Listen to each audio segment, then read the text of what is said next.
viendo las dos teorías de la creación, la teoría sacerdotal y la teoría yavista. Me encantaban las dos teorías y yo no sé, y quiero iniciar preguntándole, ¿cuál teoría le gustó a usted más o vio que se complementaba una con la otra? Porque mucha gente cuando hablamos de la creación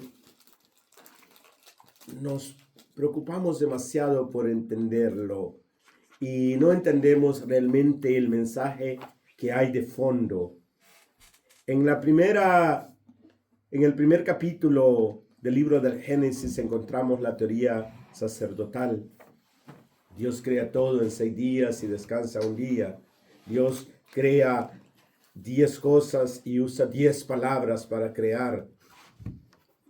Y Dios crea al hombre al final. Y cuando Dios va creando todo, va diciendo que todo era bueno. Pero cuando Dios crea al hombre, Dios vio que todo era muy bueno. Esa palabra muy bueno me encanta. Y me gusta también porque se recuerdan que hablábamos que el mundo, el cosmos es como una bóveda que representa a un templo. Perdón. Y que los judíos no tienen estatuas. ¿Por qué? Porque el ser humano somos la mejor estatua de Dios en ese cosmos, en ese mundo. Me encantó explicarles eso porque eso es, qué bonito explicarlo. Y hablábamos también que en la teoría yavista hablábamos que Dios crea al hombre al principio. Y hablábamos también de 4 pecados.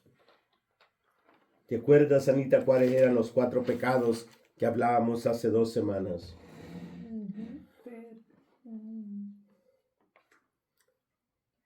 Nicolás, ¿le ayudas, por favor? Yo estoy tratando de esconderme detrás de mi boca. Creo que el primer pecado era el pecado en contra de Dios, que es el que el humano se quiere hacer semejante a Dios. Segundo el pecado original, ¿verdad? El primer pecado es el pecado de nuestros primeros padres. Sí, segundo era el pecado de los hermanos. De Caín y Abel. Tercero, el diluvio. ¿Del pueblo? El diluvio y luego la torre de Babel. Con la torre de Babel finalizábamos, ¿vale? Pues vean qué bonito. Ahora vamos a continuar. Y el tema de esta noche es los patriarcas. ¿Sí? Así que vamos a iniciar con el capítulo 26, 5, 10 del Deuteronomio. Le voy a pedir a Nicolás si nos puede empezar leyendo este pasaje. ¿Puedes leer de ahí si gustas, Nick? Ok.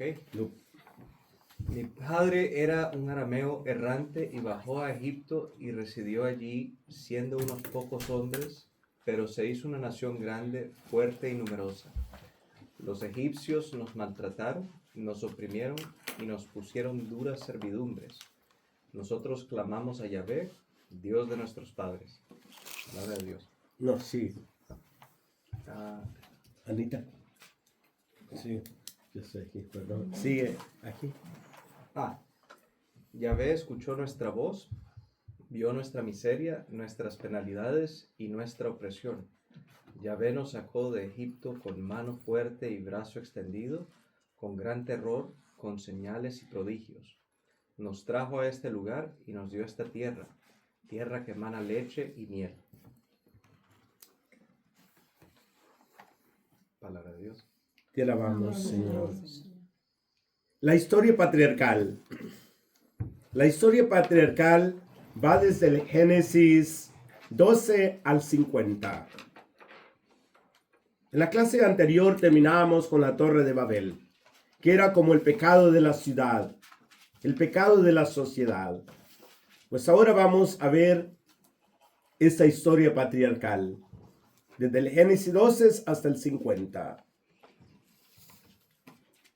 Me gustaría empezar diciendo que el redactor final que recopiló esta historia en 5 secciones,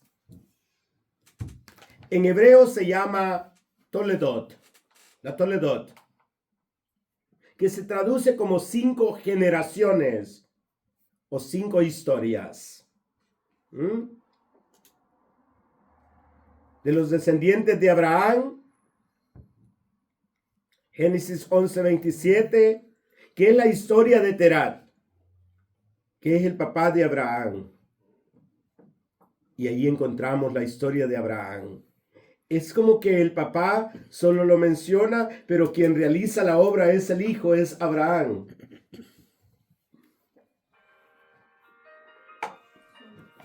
El Génesis 25:12, la historia de Ismael. ¿Sí? ¿Leyeron esa parte? A Ismael. ¿De quién es hijo Ismael? ¿Quién es el papá?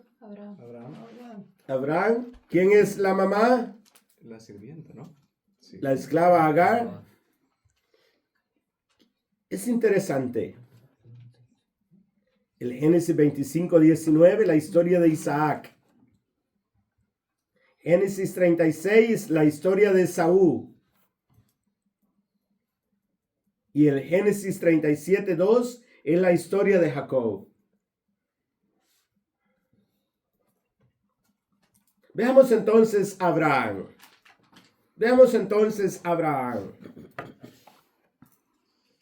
Vamos a profundizar en la historia de Abraham. Me gustaría diciendo que cuando Dios llama a alguien, Dios le cambia el nombre. Porque cuando Dios le pide a Abraham salir de Ur de Caldea, no se llama Abraham, se llama Abraham. La historia de Abraham, que en sí es la historia de su padre, la descendencia de su padre, que va desde el Génesis 11:27 hasta el Génesis 25:11. En la clase anterior nos hemos quedado con Babilonia, con la Torre de Babel, con todas las naciones dispersándose por toda la tierra. Ahora vamos a fijarnos en uno de los patriarcas más bonitos de la Biblia, que es Abraham. La historia de Abraham está precedida por la descendencia de su padre Terat.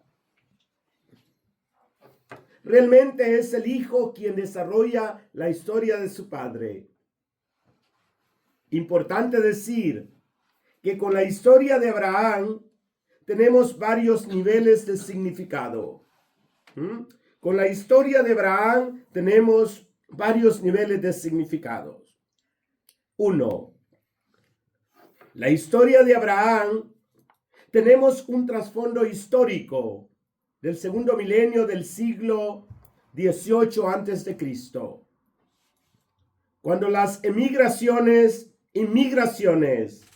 de los patriarcas llevan este trasfondo histórico de un personaje llamado Abraham. Después esto no se escribe más, ¿vale? Hasta después. Tenemos un segundo nivel, que son las tradiciones. ¿Qué son las tradiciones? Es lo que se ha conservado de las tribus del pueblo de Israel. Y después poniendo por escrito poco a poco, hasta que al final, sobre todo en el exilio en el siglo VI antes de Cristo, cuando Israel está exiliado en Babilonia, estos textos antiguos y estas tradiciones se vuelven como a reescribir y se intentan para iluminar la historia presente de un pueblo de Israel, que es un pueblo que está en el exilio. Pero qué bonito, porque cuando yo recibía esta clase del Pentateuco, decía que ¿qué hacía el jefe del plan seminómada? Porque Israel, vamos a enfocarnos, no nace de la noche a la mañana. Israel se va a ir constituyendo como pueblo de pequeñas tribus seminómadas. ¿Vale? Pero pronto la historia de Abraham, en su recorrido, entendimos que Abraham salió de los caldeos, de Ur de Caldea, hacia Canaán. Y los hijos de Abraham están llamados a hacer lo mismo. ¿Sí? Los hijos de Abraham están invitados a hacer lo mismo. Entonces, si vemos este mapa, Abraham, cuando Dios le llama, Dios le pide salir de Ur de Caldea. Si leyeron el Génesis, aquí es donde estaba, aquí es donde estaba sentado Abraham, aquí vivía, aquí tenía su tribu, porque Abraham no es un hombre pobre, no era un hombre pobre. Abraham tenía su ganado, tenía sus esclavos, tenía su gente, pero Dios le pide salir de aquí y ir a la tierra prometida. Cuando se acuerda la Vía Maris que explicábamos, cuando hablábamos la parte histórica y geográfica de la Biblia, la dimensión histórica y geográfica de la Biblia. Por eso es tan importante haberles podido explicar la dimensión histórica y la dimensión geográfica y la dimensión literaria, para que ya cuando vamos estudiando la Biblia nos vamos a dar cuenta que todo va encajando, Entonces, Abraham sale de Ur de Caldea y la pregunta es, ¿por qué Abraham no cruza así el desierto? No hay agua. Porque no hay agua. ¿Por qué sufre hasta la Vía Maris y baja? Porque se acuerdan que allá en los linderos está Líbano. ¿Se acuerdan? Y lindando con el Líbano es donde nace uno de los pequeños lagos o ríos, que es el que baja y llega al mar de Galilea. Y es del mar de Galilea que llega. ¿Se acuerdan que el lago Jule, que yo explicaba? De ahí es donde Abraham baja, llega bajando por la Vía Maris, llegando hasta este lugar. ¿Vale? Entonces es bien importante este mapa para poder entender ese viaje que tuvo Abraham. Entonces, los textos no son solo memoria de un pasado lejano, son cercanía de un presente que nos ilumina en nombre de Dios. Las historias pasadas se releen para iluminar nuestra historia presente. Es una dimensión muy importante. Nos acerca a poder entender la gesta. ¿Qué es una gesta? Entre paréntesis pongo son hazañas. Son las hazañas de la antigüedad. Por ejemplo, Ulises en la Odisea de Homero. Nosotros cuando estudiamos bachillerato tuvimos que haber estudiado esta obra. ¿Se acuerdan? La Odisea de Homero. O también en Virgilio tenemos la Eneida. ¿Sí? ¿Se recuerdan todas estas obras que las leímos en bachillerato? Me gustaría entonces empezar aventurándome en esto. Compartir las hazañas de Ulises con Abraham. Porque van a haber unas diferencias, unas cosas muy en común que tiene Ulises en la Odisea y Abraham. Vean qué bonito esto que vamos a compartir. Ulises es el héroe griego. ¿Vale? Ulises es el héroe griego. Encontramos tres parecidos. Uno, Ulises y Abraham tienen un viaje a lo desconocido. Los dos tienen que hacer un largo viaje y tienen que ser valientes frente a lo desconocido. Dios le dice a Abraham, sal de Ur de Caldea, ve a la tierra que te voy a prometer, a la tierra de los cananeos. Ulises se aventura también a lo desconocido. 2. La gran tentación, tanto como Ulises y Abraham, es detenerse. Quedarse en un sitio porque así no se llega a la meta. Hay muchas tentaciones en el camino de Ulises y Abraham. Hay que estar siempre en camino, porque si no, la meta se aleja y la perdemos. Si no, no podemos llegar hasta la meta. 3. El viaje transforma. Eso es lo que me gusta. El viaje transforma al héroe. El viaje nos hace nacer de nuevo. Es un viaje de iniciación. El viaje es una educación. Es una peregrinación verdadera. Eso es lo que quiero que entendamos desde Abraham, ¿vale? Es una transformación. Es un viaje a lo desconocido.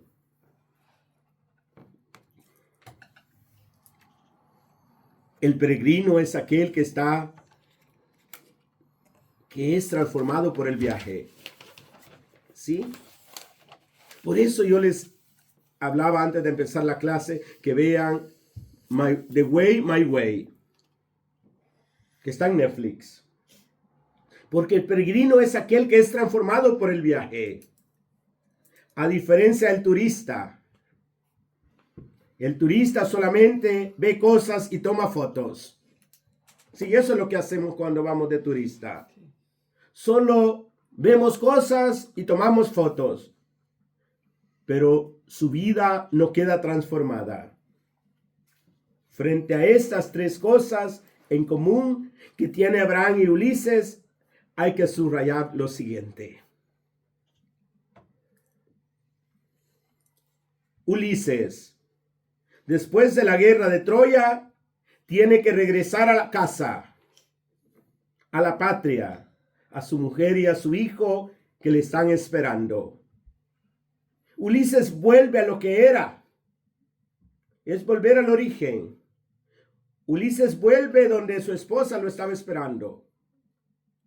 Ese mito griego es recuperar lo que éramos. En cambio, a Abraham se le pide que salga de su tierra, de su tribu, de la casa de su padre, y no vuelve a la patria. Abraham no vuelve a Ur de Caldea, sino que deja la patria. Aquí hay una diferencia absoluta, totalmente entre los dos. Ulises regresa, pero en cambio Abraham sale para no volver. Abraham sale para no volver. Ulises se reencuentra con su hijo con alegría. ¿Sí? Ulises regresa y se encuentra con su hijo. Abraham, al contrario, se le pide que ofrezca a su hijo, a Isaac, en sacrificio. Ulises, su mujer, lo está esperando. Tiene muchos pretendientes la mujer de Ulises, pero ella no cae en la tentación de caer en ninguno de ellos. Ella espera a su marido fiel, porque sabe que Ulises va a regresar. En cambio, Abraham ofrece a su mujer a otros pretendientes para liberarse de ellos. Vean qué interesante esto. Pero aquí está algo bien importante. En la Odisea de Ulises es regresar a lo mismo. Ulises regresa a lo mismo que era antes. Volver a ser tú mismo en lo que eras. Ulises vuelve a recuperar sus raíces. Pero Abraham no es una odisea. Vean qué bonito esto. En Abraham no hay una odisea. Es un éxodo. Como Israel. Es una salida a lo nuevo. Porque en el fondo es el Dios trascendente que le hace salir de su tierra, de su patria, de la casa de su padre. Es el Dios trascendente que te hace salir a ti mismo para poder abrir caminos nuevos en la historia. Entonces esta historia de Abraham es tan profunda, teológicamente hablando, es tan profunda, porque nos ayuda a nosotros a entender eso. Cuando nosotros nos aventuramos en este caminar cristiano, es un éxodo, es un cambio, es ir descubriendo y redescubriendo que ese Dios de la historia va actuando en nuestra vida. Qué bonito, ¿eh? Ulises regresa a lo mismo, vuelve a sí mismo, vuelve a sus propios orígenes. En cambio, Moisés es un éxodo, es una salida a lo nuevo, a lo desconocido. El éxodo de Abraham como un llamado a lo nuevo y a lo trascendente. Me encanta eso. El éxodo de Abraham es como ese llamado a lo nuevo y lo trascendente. Este éxodo de Abraham simboliza una transformación en la identidad y en la misión del pueblo de Israel. Qué bonito esto.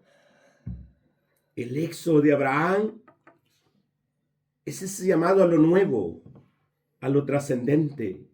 Simboliza la transformación en la identidad y en la misión del pueblo de Israel. ¿Por qué simboliza esa transformación en la identidad? Porque antes se llama Abraham y Dios lo cambia y se llama Abraham. Como vamos a ver luego con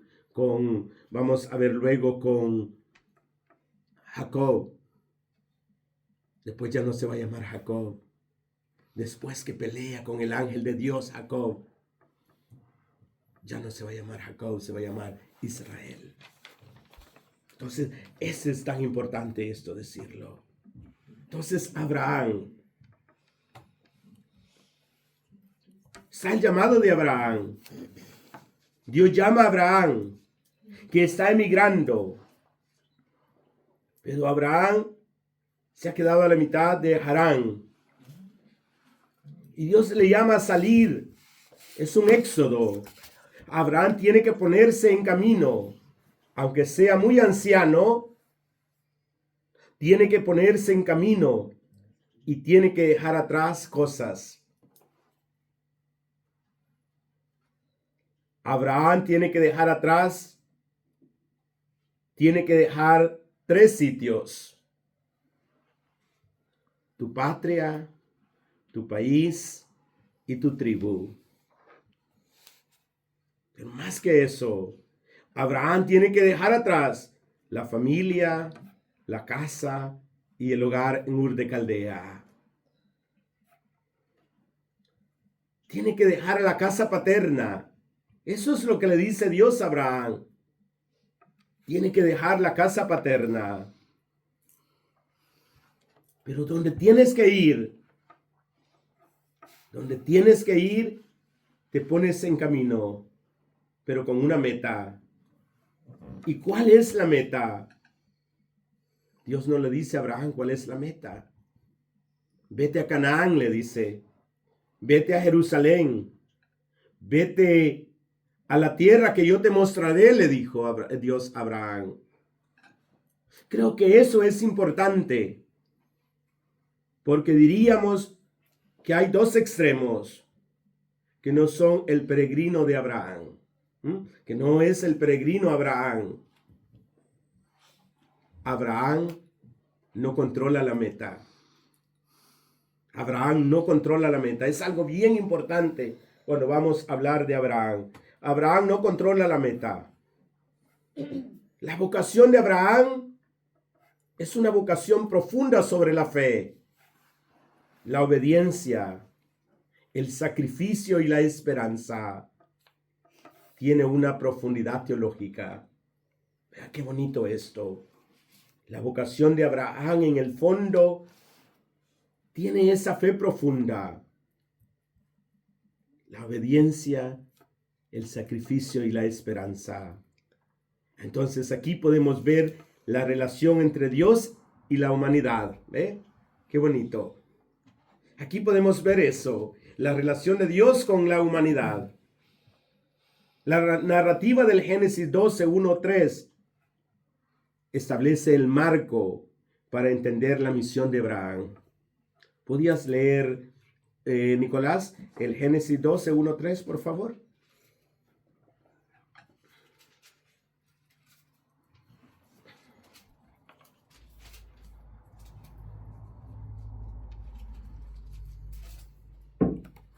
Génesis 12, del 1 al 3.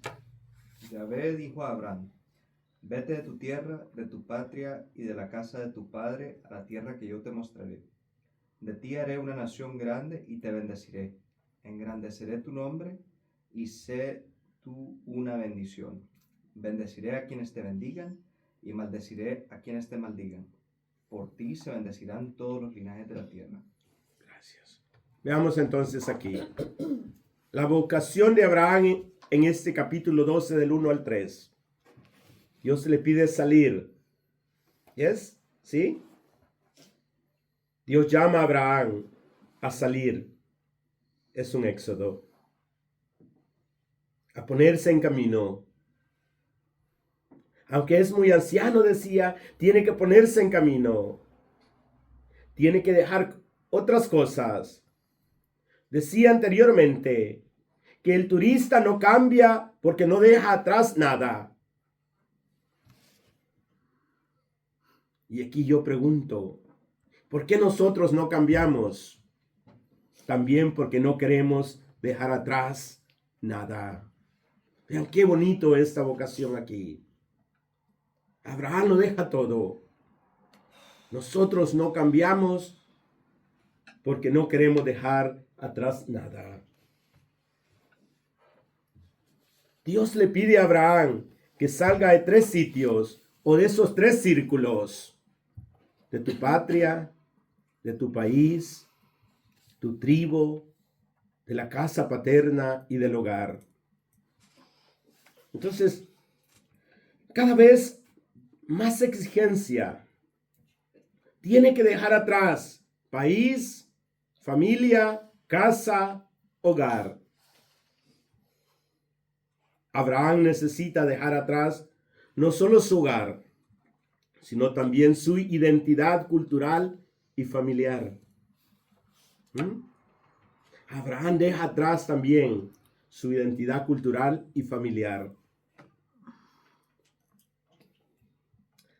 Abraham tiene que entender su papel como patriarca y su relación con Dios.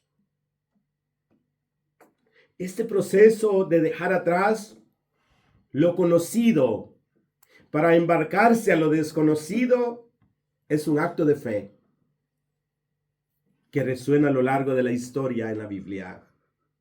Por eso a Abraham se le conoce como el padre de la fe. Por esto, porque Abraham deja todo. Abraham inicia ese éxodo. Abraham sigue ese proceso de dejar atrás todo para aprender algo nuevo. Ese es un acto de fe. Al que tener que salir de su patria, de su tribu y finalmente la casa de su padre, le dice Abraham. Abraham aquí es llamado a una transformación radical. Y esa es la vocación de cada cristiano. Esa es la vocación de cada hombre y de mujer.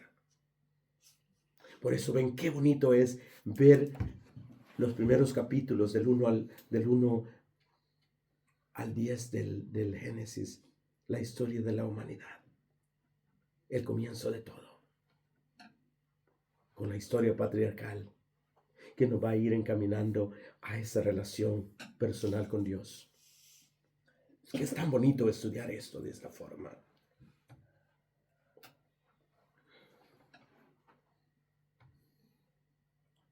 Cada nivel de separación va a ir representando un desafío mayor, donde la exigencia de abandonar a la familia se vuelve cada vez más intensa.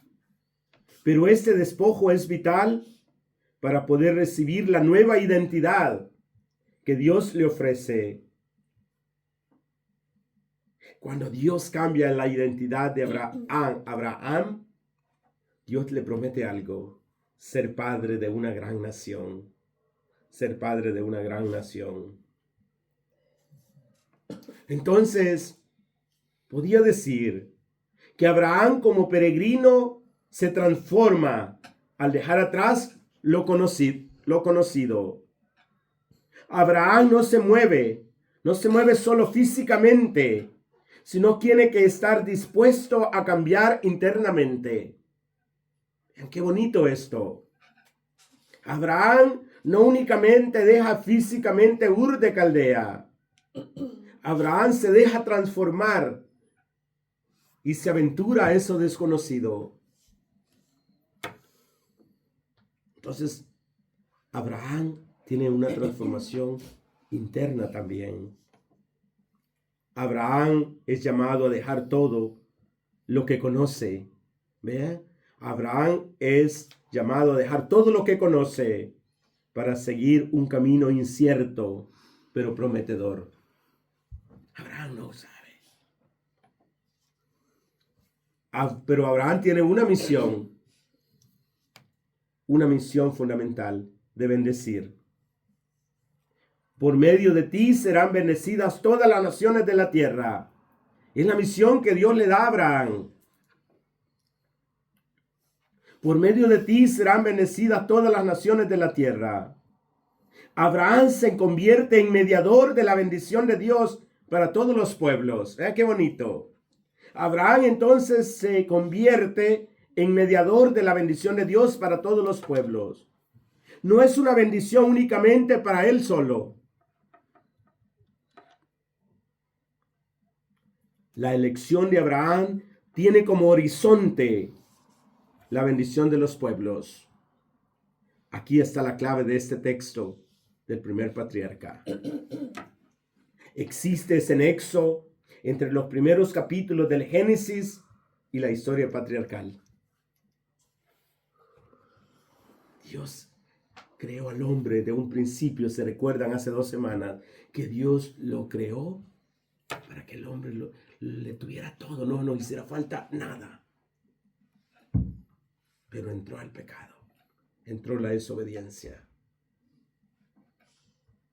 Una historia de pecado creciente. Adán y Eva, Caín frente a la humanidad, y todo ese pecado del diluvio, de la torre de Babel. Este pecado ha producido una maldición que hará que Caín sea un vagabundo. Vean la conexión, ¿sí? La logran ver lo que les estoy explicando. Entonces Abraham tiene esa misión de bendecir a todos los pueblos. ¿Por qué? Porque estos pueblos de que estoy hablando han sido maldecidos por el pecado. En los primeros capítulos. El pecado produce maldición y camino sin rumbo. Vean qué bonito esto. El pecado produce maldición y camino sin rumbo. ¿Cuál es la solución de Dios al pecado de la humanidad? Pues Dios elige a una persona. Vean qué bonito la conexión. ¿Cuál es la solución a ese pecado de la humanidad? Elige a una persona. Elige a un pueblo para convertirlo en peregrino frente al pecado de la maldición que hace el hombre vagabundo. Qué bonito esto. Lo repito porque me encanta y me identifico mucho. El pecado produce maldición y camino sin rumbo. ¿Qué hace Dios? No deja al hombre metido, hundido en el pecado. Dios elige a una persona. Dios elige a un pueblo frente al pecado que es de esta maldición. ¿Para qué hace de ese hombre vagabundo? Entonces aquí Dios se introduce en la historia a través de la obediencia de un peregrino. Qué bonito esto. Dios se va introduciendo en la historia a través de la obediencia de un peregrino que le da una meta y una visión y lo pone a caminar detrás de sus palabras. De esta forma, el mal que se ha hecho histórico va a ser vencido también históricamente por el bien. Qué bonito, ¿eh?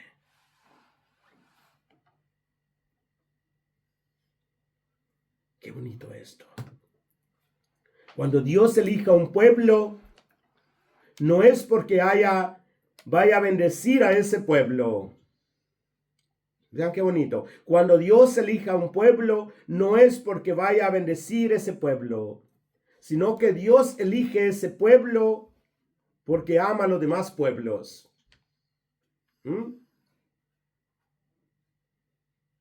¿Por qué los cristianos estamos llamados a hacer eso?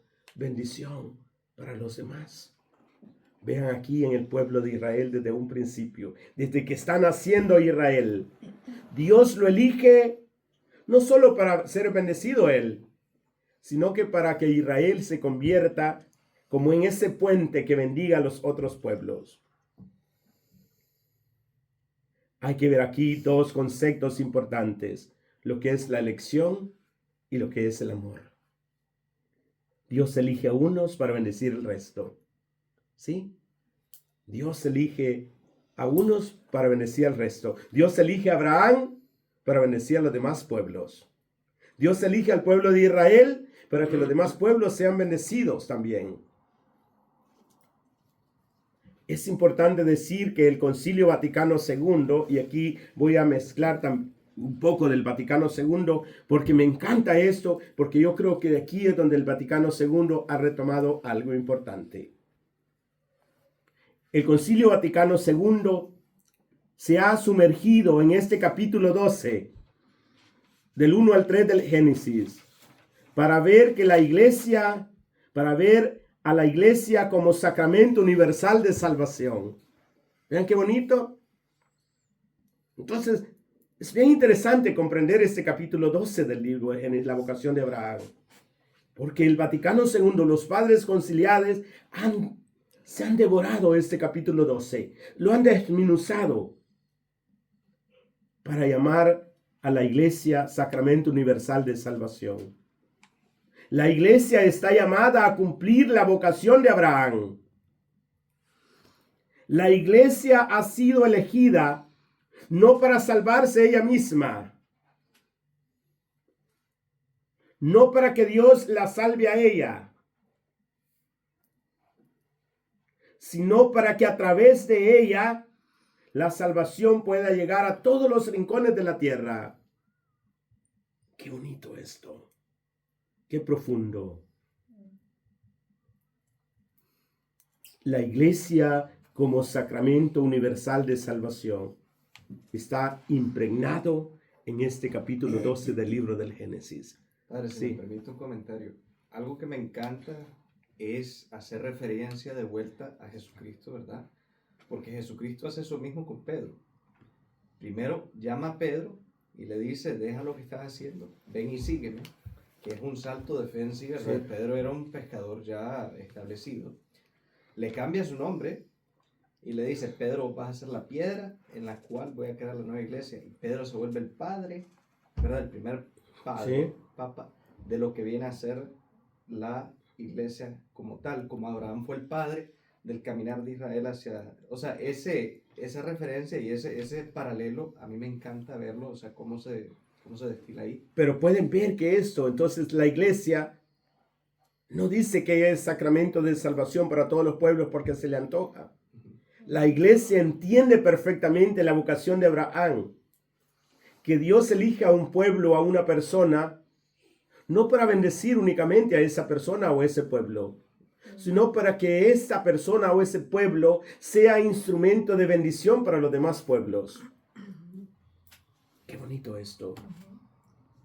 Abraham llega a la tierra prometida, pero no llega a una tierra que posee, porque Abraham nunca va a poseer la tierra. Vean qué bonito esto. Abraham llega a la tierra prometida. Dios le prometió una tierra, ¿sí? Pero no llega a una tierra que posee, sino que Abraham tiene que dejar su tierra por una promesa de tierra. Por una promesa de tierra. Esa tierra que llega a Abraham está habitada ya por los cananeos y no puede poseerla. No puede poseerla. Tiene que recorrerla como peregrino. Qué bonito, ¿eh?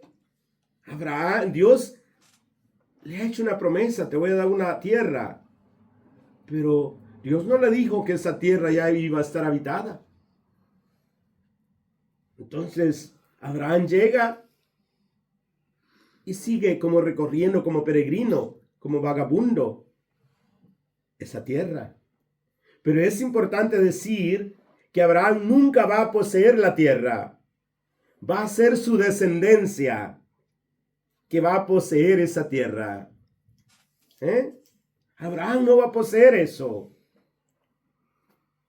Hay dos promesas de Dios aquí. Un hijo que Dios promete y una tierra.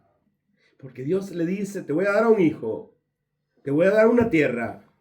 Pero Abraham no va a poseer esa tierra, sino su descendencia. Su hijo y la tierra no acaban de llegar. Sara es estéril. Abraham es un anciano de 90 años. Y la tierra ya está habitada.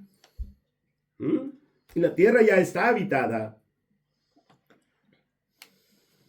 Abraham no posee la tierra.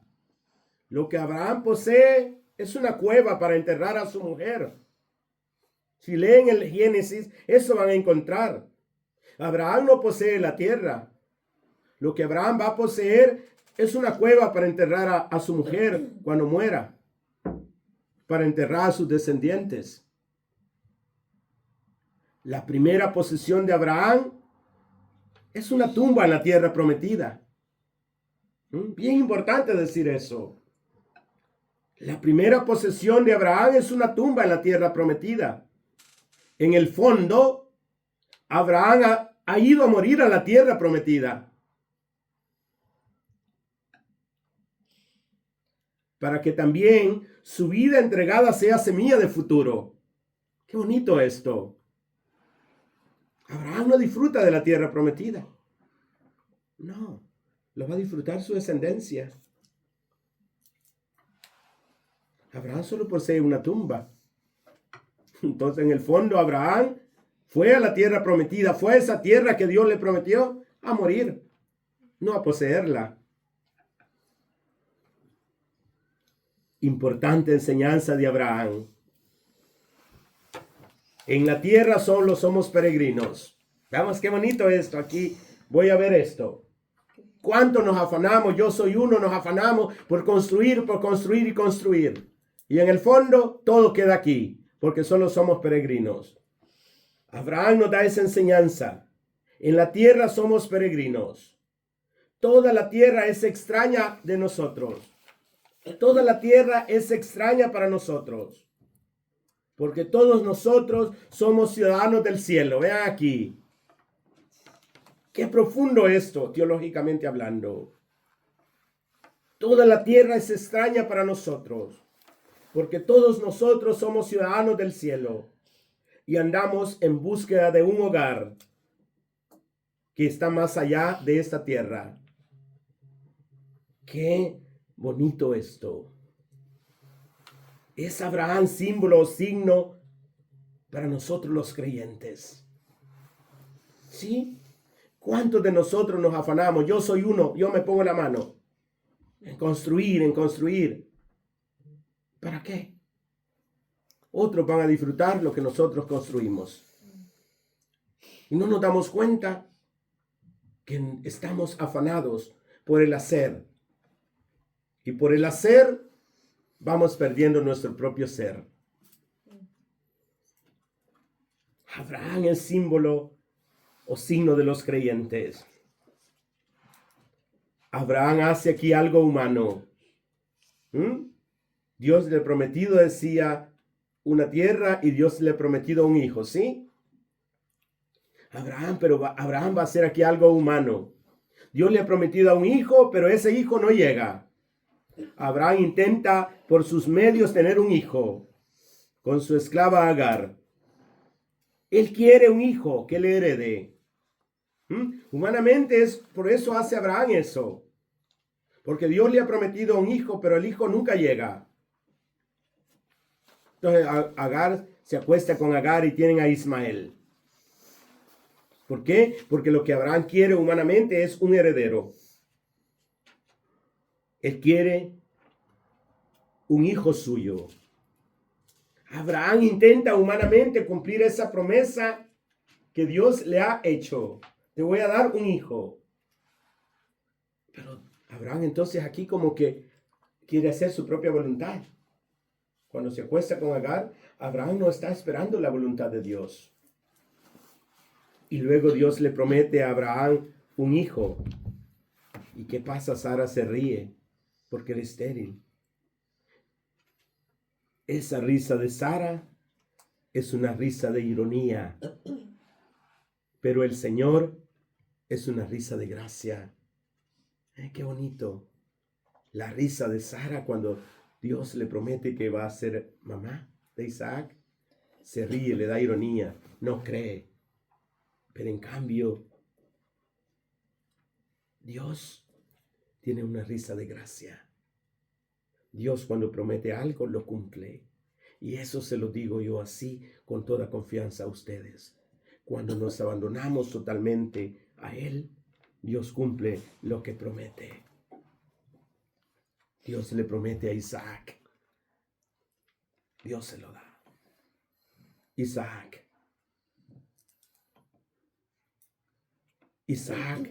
es una figura clave en la narrativa bíblica.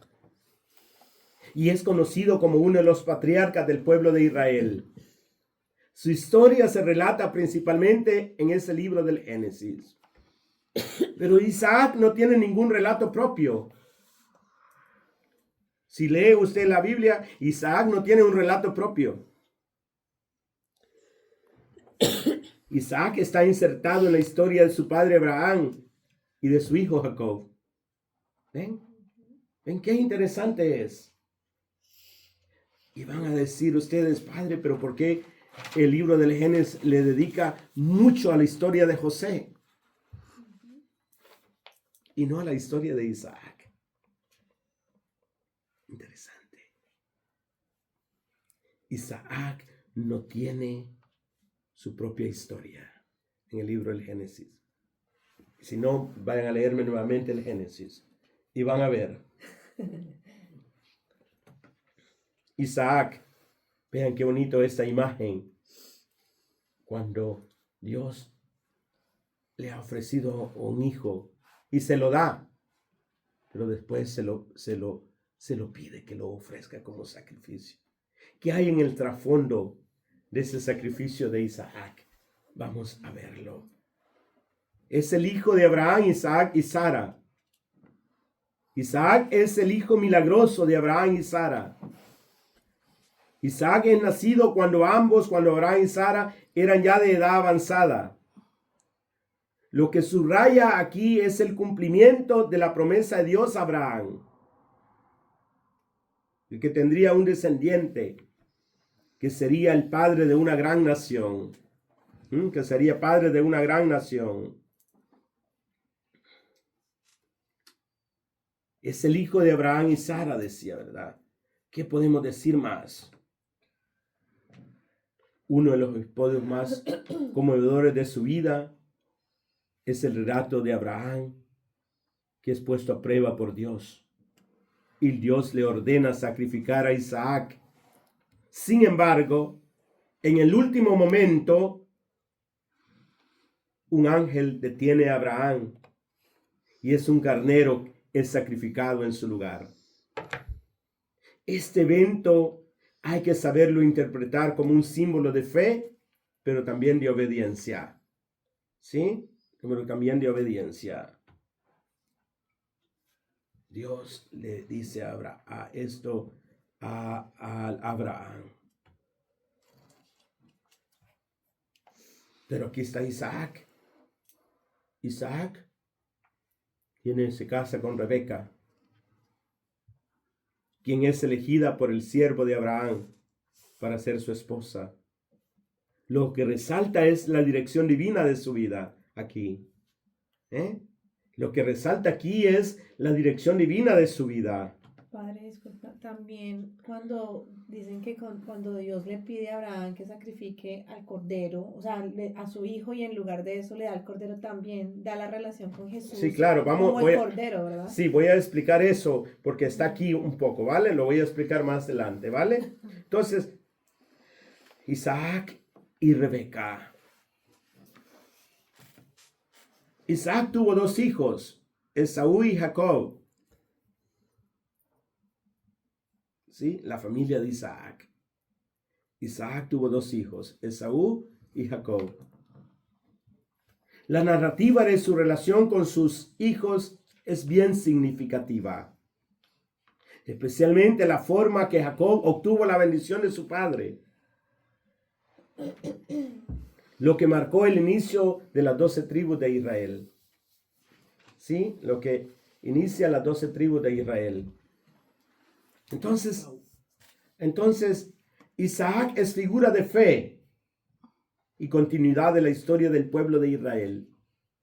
Y su vida es el legado de la tradición judeo-cristiana. El sacrificio de Isaac. Quiero ver esto un poco. Isaac es el hijo de la sonrisa de Dios. Yo decía, ¿qué decía anteriormente? Isaac es el hijo de la gracia, de la sonrisa de la gracia. Porque Sara significa la sonrisa de ironía humana. Pero Isaac es el hijo de la sonrisa de Dios. Lo que Dios promete, ya lo cumple. No tenemos que adelantarnos a cumplir sin contar con Dios. Vean qué bonito esto también para nosotros. Nosotros nos adelantamos. Va a estar bien bonita el evangelio de este domingo porque es sobre la oración. Cuando nosotros le ponemos tiempo a Dios y le ponemos condiciones cuando oramos. En la parábola de la viuda y del juez, no temía a Dios. Igual. No tenemos que adelantarnos a lo que Dios ha prometido. Para entender el capítulo 22 del Génesis, debemos de situarnos en 3 niveles. Hay un filósofo muy bonito que a mí me gusta, que es Immanuel Kant. No sé si ustedes ya han escuchado de Immanuel Kant. Immanuel Kant dice, referente al sacrificio de Isaac, y me gusta lo que Immanuel Kant dice. Un Dios de verdad, dice, no puede pedir a Abraham que sacrifique a un hijo. Un Dios de verdad no puede pedirle a Abraham que sacrifique a un hijo.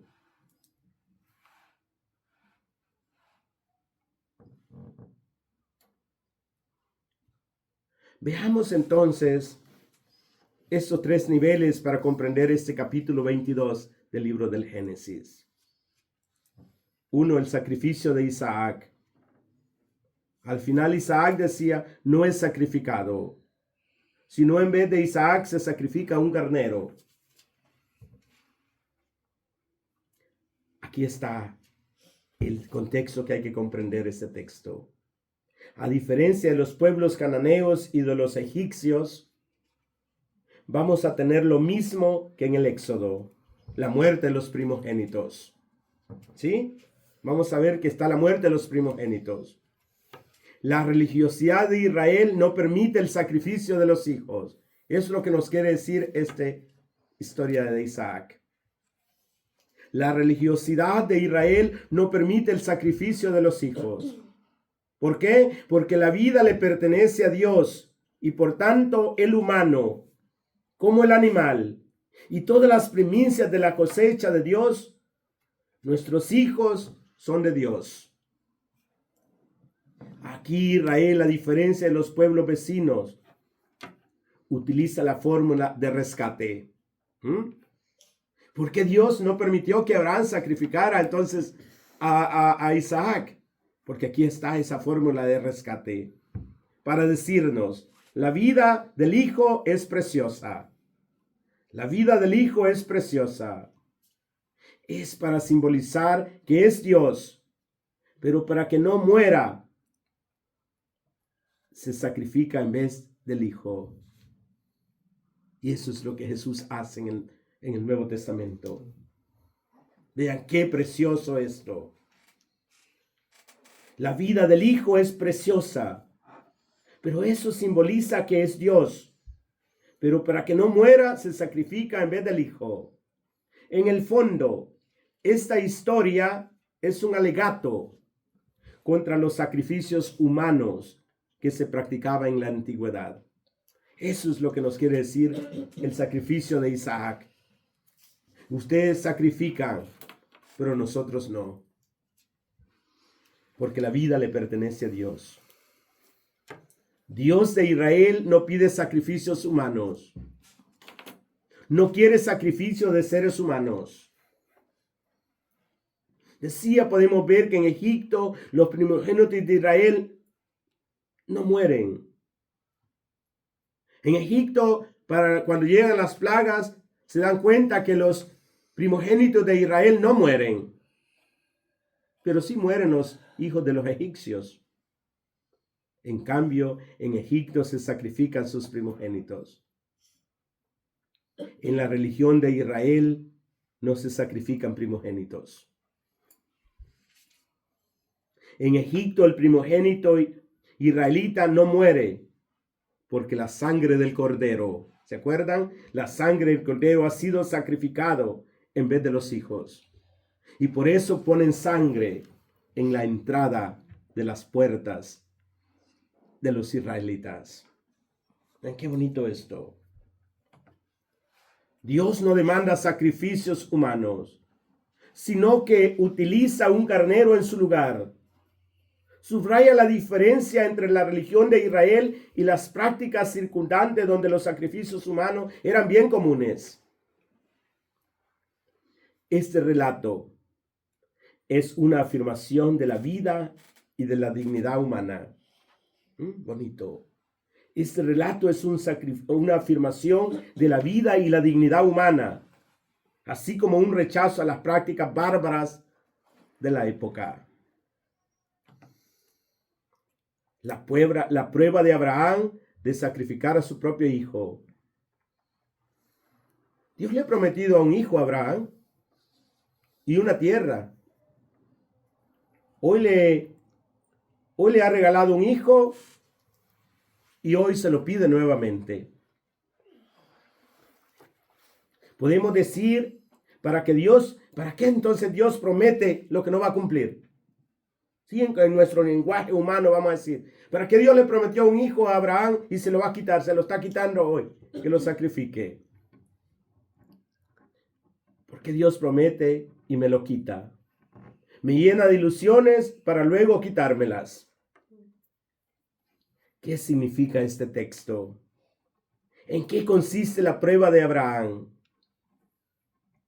Significa que el hijo después de nacer sigue siendo de Dios. Vean qué bonito.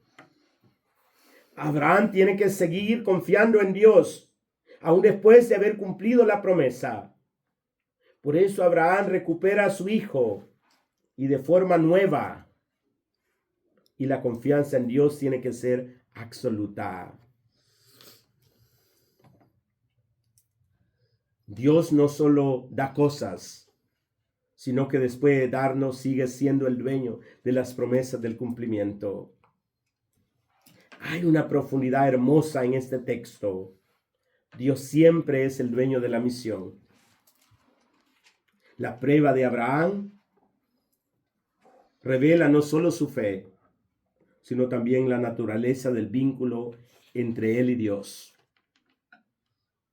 La confianza de Abraham debe permanecer firme, incluso después de recibir la promesa de un hijo. Entonces, esta dinámica de fe y de obediencia se convierte en un modelo para nosotros los creyentes, quienes somos llamados a confiar en Dios. incluso cuando las circunstancias parecen desalentadoras. Vean qué bonito aquí, qué profundo esto. Cuando en nosotros, cuando tenemos prueba o cuando oramos y le ponemos un tiempo y un día determinado a Dios, queremos manipular a Dios, que si Dios, tú me haces esto, yo te hago esto. No me lo diste, yo no creo en ti. Así somos los humanos, ¿sí? Esta dilema de fe y de obediencia, repito, se convierte en un modelo para nosotros los creyentes, quienes somos llamados a confiar en Dios, incluso cuando las cosas no vayan como nosotros queremos. La conexión entre el sacrificio de Isaac y el sacrificio de Jesús. Veamos aquí lo que decías tú, Anita. En este relato encontraremos siglos más tarde un nuevo Abraham y un nuevo Isaac. En este texto, Dios le ha dicho a Abraham, coge a tu hijo, al único hijo, el que amas, como para subrayar más el dramatismo y también recordando, deja tu patria, deja tu tribu, deja la casa de tu padre. ¿Quién es el hijo único que amas? Tu primogénito, Jesús de Nazaret. En el bautismo aparece como el hijo amado, ¿sí? Vean eso, qué bonito. En el bautismo Jesús aparece como el hijo amado, como Isaac, que era el hijo esperado de Abraham. Y al final, en el monte del Calvario, también estará Dios, Padre, como un nuevo Abraham, con su hijo, Jesucristo, en la cruz, como Isaac en la leña. Qué bonito aquí está este simbolismo. ¿Dónde puso Abraham a Isaac? ¿Sobre qué lo colocó? ¿Quién iba cargando ese tercio de leña antes de llegar al monte? ¿Quién carga la cruz hasta llegar al monte Calvario? Vean que es importante comprender eso. En el Nuevo Testamento hay un nuevo Abraham y hay un nuevo Isaac. Dios que está representando a Abraham. Pero Dios que lo da todo. Dios no se reservó nada. Dios dejó matar a su hijo Isaac, para salvarnos.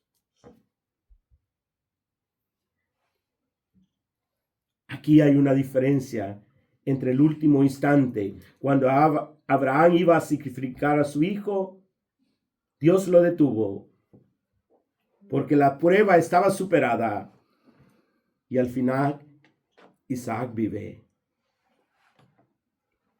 En cambio, en el nuevo Abraham, coge a su hijo, al único, al amado, que al final no hay ninguna mano que esté ahí para detener al verdugo. Que luego Isaac muere de verdad. Vean qué bonito. Esa comparación entre el Antiguo Testamento, el ángel de Dios le dijo, detente, no lo mates. Y sacrificó Abraham a ese cordero. Pero allí, en el Nuevo Testamento, no hay una mano, no hay un ángel que diga, detén. Esta es una escena de Abraham con Isaac que nos ayuda a comprender el misterio del Calvario. Matando a la humanidad. Isaac nos ayuda a comprender el misterio del Calvario. Que matando a la humanidad, que nos ha comprado a precio de su Hijo amado. Esa figura de Jesús de Nazaret, igual que Abraham, es símbolo del creyente. Ahora Abraham es símbolo de Dios Padre, que es todavía más amoroso que Abraham. Sí, Abraham amaba tanto a su hijo. Era la promesa de Dios, pero lo salvó. Hubo la mano que le dijo, no lo mates. Pero en el Antiguo Testamento no hay ninguna mano que...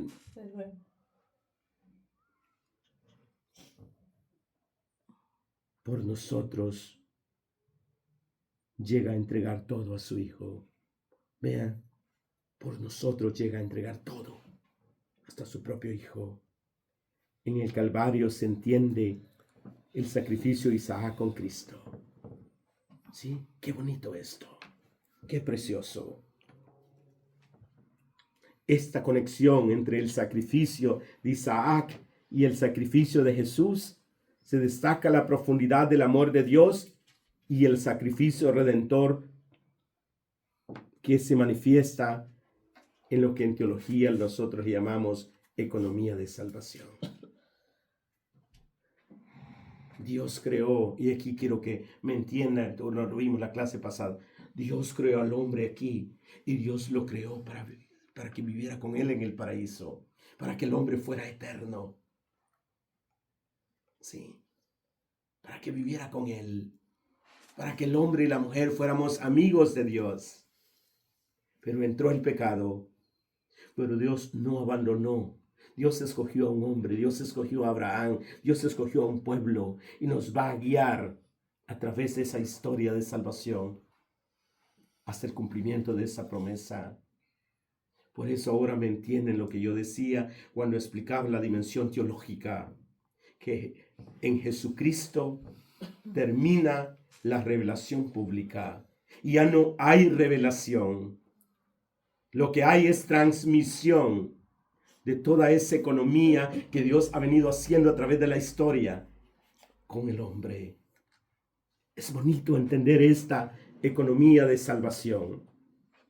Esta economía de salvación se despliega a lo largo del tiempo, revelando el amor incondicional de Dios hacia la humanidad, hacia una humanidad que después del diluvio, Dios prometió no destruirla. ¿Se acuerdan? Dios prometió no destruir más a la humanidad. Entonces este texto es una reflexión sobre la fe, sobre el sacrificio y la esperanza. Veamos aquí a Jacob. ¿Algún comentario acerca de Abraham o Isaac? ¿Qué es lo que le llama la atención hasta ahorita con Isaac? De nuevo le digo, Padre, el mismo Jesucristo lo menciona, que el simbolismo a mí me encanta porque el carnero está atrapado en un espino, como la corona de espinas, ¿verdad? Y en Juan 8, el mismo Jesucristo dice, bueno, que la historia es, Dios provee el sacrificio, ¿verdad? Para la salvación de todos los hombres. Ustedes no proveen ningún sacrificio para salvarse. Dios provee el sacrificio, que es Jesucristo. Pero el mismo Jesucristo, diciéndole a los fariseos, les dice, Abraham vio el día de mi venir, vio mi día y se alegró, ¿verdad? Está hablando de lo que Dios le enseña con el carnero y lo que va a pasar, ¿verdad? Y los fariseos, me acuerdo que le dicen, esto me encanta, le dicen, pero si no tenés ni 50 años, ¿cómo pudiste haber visto a nuestro padre Abraham? Es donde Jesucristo les dice, en verdad te digo, antes que Abraham fuera, yo soy. Sí, yo soy. Yo soy. Que fue, o sea, ese simbolismo, cuando uno lo relaciona con lo que uno va viendo, es... ¿Y qué le dice cuando Moisés le dice a Dios? Cuando Dios manda a Moisés donde el faraón, ¿y qué le dice Moisés a Dios? Y si me pregunta quién me envía, ¿qué le digo? Yo soy. Yo soy el que Así es. Yo soy el que soy. Yo soy. Sí. Yo soy el que soy. Vean. Entonces vamos a ir viendo. Vean que es tan importante entender la Biblia. Pero es que tan importante irla adaptando también a nuestra propia vida. Sí, eso me gustó mucho, que la historia de Abraham es como nuestra historia. Nuestro éxodo. La de cada uno, con las cosas que tenemos que ir viviendo, las circunstancias que vamos atravesando, las decisiones que tomamos, si nos ponemos primero, si lo escuchamos a él. Sí. Me gusta. Veamos a Jacob, ¿vale? Veamos a Jacob. A Jacob me voy a detener, perdón. A Jacob me voy a detener menos. ¿Por qué? Porque en la otra clase quiero retomar un poquito más de Jacob y quiero hablar de José.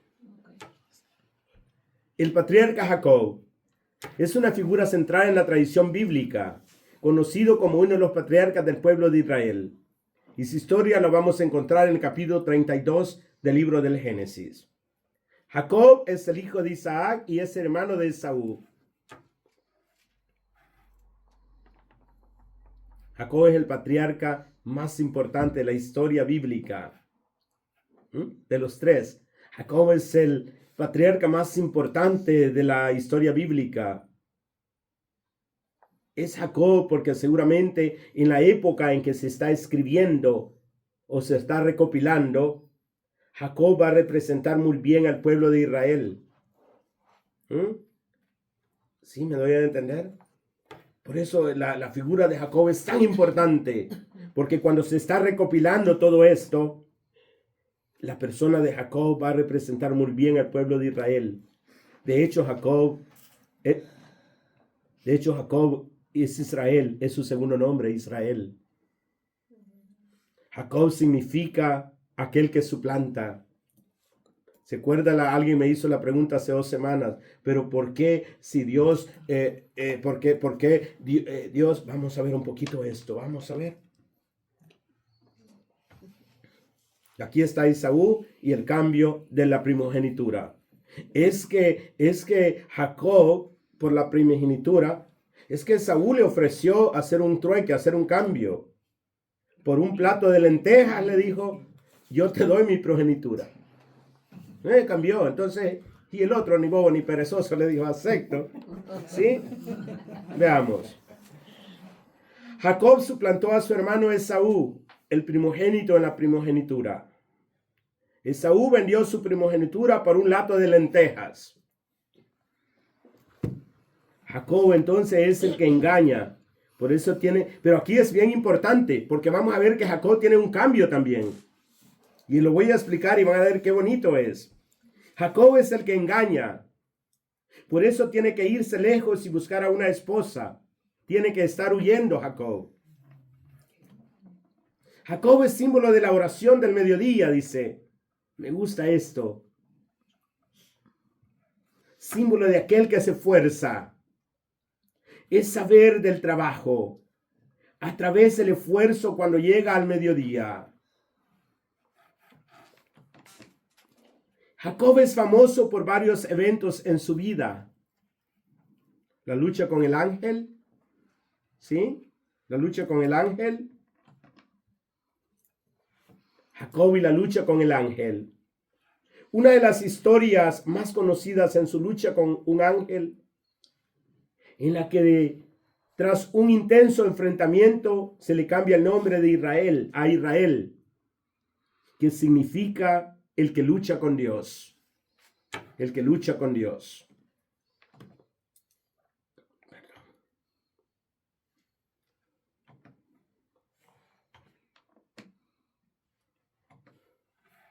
Jacob es importante por esto, por las 12 tribus, sus 12 hijos. ¿Ves? Jacob es importante por esto, por sus 12 tribus. Jacob tuvo 12 hijos que se convirtieron en los progenitores de las 12 tribus de Israel. Por eso en la historia de la Biblia, historia de los patriarcas, Jacob es importante.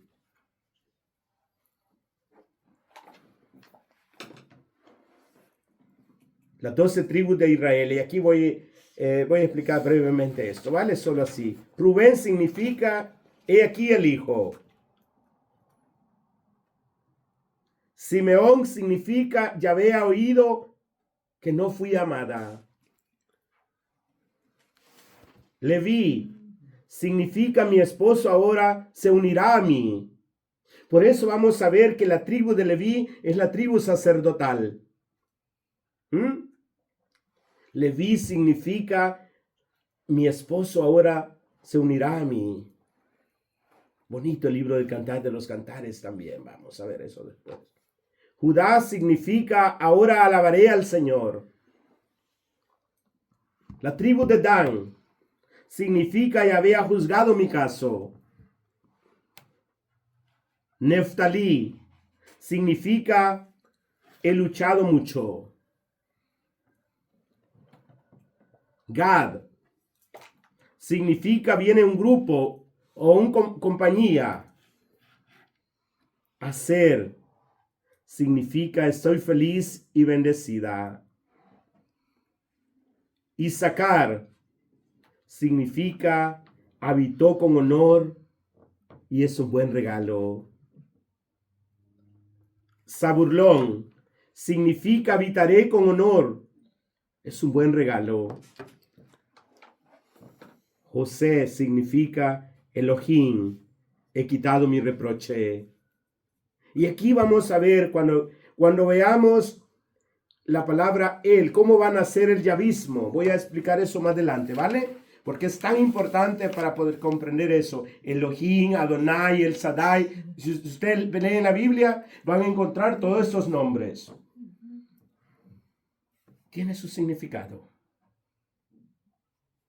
Porque el Shaddai es el Dios de la montaña, el Dios que se revela allá. Pero vean José, significa Elohim. Ha quitado mi reproche. Benjamín, que es el último en la tribu, significa añadir un hijo. Significa mano derecha. Jacob y Esaú. Jacob en su juventud obtuvo la primogenitura de Esaú mediante un intercambio de un plato de lentejas, les dije. ¿Sí? Perdón.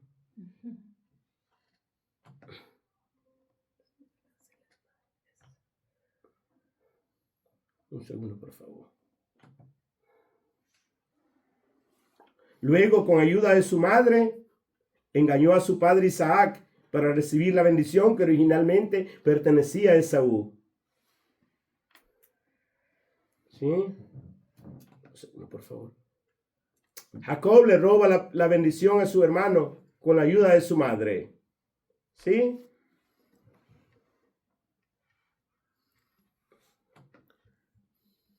Consecuencia de que Jacob se ha robado la bendición de su hermano, tiene que irse lejos a buscar a su esposa, decía yo. Huyendo, Jacob tiene que estar 7 años sirviendo por una mujer, Raquel. Y luego es engañado, porque le ponen a Lía como mujer. Vean qué bonito es esto. Jacob tiene una consecuencia, tiene que pagar una consecuencia, porque Jacob ha engañado a su hermano, se ha robado la progenitura de Esaú. Por tanto, Jacob huye a buscar a su esposa, pero huyendo tiene que trabajar 7 años por su esposa Raquel. Pero ¿qué hacen? Le dan le dan la hermana de Raquel, le dan a Lía y no le dan a Raquel. ¿Y qué hay que hacer? Tiene que trabajar otros 7 años más. Y aquí sucede algo. El engañado, el que engaña ahora es engañado. ¿Vean? El que engaña ahora es engañado. Cuando Jacob lucha con el ángel, queda herido para siempre. Jacob recibe la bendición y cambia el nombre de Jacobo o Jacob, que significa el que suplanta, y se convierte en Israel, que significa fuerte frente a Dios. Eso significa Israel, fuerte frente a Dios. Interesante decir que en estos 14 años que Jacob ha trabajado y ha sido engañado, y esta lucha final con Dios, son signo de que Jacob ha sido transformado también. Ha sido capacitado espiritualmente para heredar la bendición. Ahora ya no es algo con dolor, con engaño y con astucias humanas, sino que ahora este hombre ha sido transformado interiormente y merece recibir la bendición de su padre. y después llega la reconciliación. Qué bonito esto, ¿sí? Cuánta historia de reconciliación hay en el Génesis, de lucha. Hay muchos que aprender de ellos cuando leemos esto. Podemos decir que Jacob es aquel que a lo largo de los años ha sido transformado, y aquel que en su juventud consiguió muchas cosas de mala forma, pero que se convierte en aquella persona madura que a través de luchar incluso contra Dios para merecer la bendición. Vean qué bonito. Me gusta aquí y traigo a San Agustín de Hipona. Qué bonito. Agustín conoció, disfrutó los placeres del mundo. Después Dios lo llamó y se convirtió. Y se convierte en uno de los grandes teólogos de la iglesia. Qué bonito esto. Padre, en los 7 años que ellos trabajaron, ¿tiene algún significado? Vamos a ver, el 7 y el 3 va a tener un significado. Voy a ver si digo esto. Si no lo digo hoy, lo digo en la otra clase, ¿vale? Decía, si Jacob ha sido transformado espiritualmente, esto es la oración. La oración no es siempre sentirse bien delante de Dios y experimentar gracias. Gracias a la oración, a la lucha en la noche oscura, es la oración de fidelidad. Cuando no sentís nada, pero Dios está allí.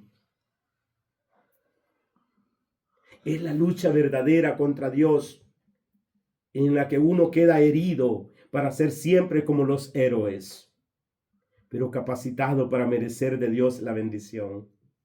Me gusta esto. Me gusta esto. Yo quisiera que Dios nos hiriera a nosotros de verdad nuestro corazón para ser héroes y mensajeros de su presencia para esta humanidad.